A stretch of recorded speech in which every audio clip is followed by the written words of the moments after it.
কেমন আছো তুমি? কে আপনি? এত সহজে আমাকে ভুলে গেছো তুমি? ফালতু কথা বাদ দেন। কে আপনি সেটা বলেন। এত তাড়াতাড়ি ভুলে যাবা কোনোদিন ভাবি নাই আমি। আজব তো, কে আপনি? এত তাড়াতাড়ি সবকিছু ভুলে গেছেন? কে আপনি পরিচয় দিবেন নাকি ব্লক মারবো? এক সময় একটু কথা বলার জন্য কত পাগল ছিলেন, আর এখন ব্লক করার জন্য পাগল হয়ে গেছেন। বাহ। সরি, আপনার কোথাও ভুল হচ্ছে। আমাকে চিনতে পারো নাই? আমি তোমার জান্নাত। কোন জান্নাত? এক সময় তোমার জান ছিলাম, ওই জান্নাত আমি।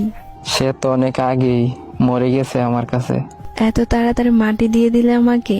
সেও আমাকে জিন্দা লাশ বানিয়ে দিয়ে গেছে। পরিস্থিতির কারণে সেটা হয়েছিল, আর কিছুই না। সবাই এই কথা বলেই ছেড়ে যায়। পরিস্থিতি তো একটা বাহানা। আমি কোনো বাহানা করি নাই, সব সত্যি, বিশ্বাস করো। যাই হোক না কেন, মেসেজ দিছেন কেন সেটা বলেন।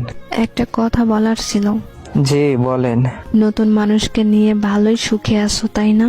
নতুন মানুষের প্রয়োজন হয়নি এখনো।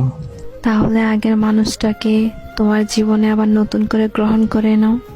রাস্তা বন্ধ। একটু ভেবে চিন্তে কথা বলো। নতুন করে কিছু ভাবতে চাই না। এক সময় তো জোর করে রাখতে চেয়েছিলে, আর এখন আমি ইচ্ছা করে থাকতে চাই। ছেড়ে যাওয়ার সময় যদি একবার বইলা যাইতেন আমার ভুলটা কোথায় ছিল, তাহলে আজকে ভেবে দেখতাম। সেদিন ভুলটা আমারই ছিল, এখন বুঝতে পারতেছি। এতদিন পর হঠাৎ ভুল বোঝার কারণ কি? জানো, সেদিনের পর থেকে আমি হাসতে ভুলে গেছি। তোমার মতো করে কেউ আমাকে ভালোবাসতে পারে না। কিন্তু আমি এখন একা থাকা শিখে গেছি। কিন্তু আমি তোমাকে ছাড়া ভালো নাই। ফিরে আসার অপশন নেই। আমি তোমার জীবনে ফিরে যেতে চাই আবার। বললাম তো রাস্তা বন্ধ।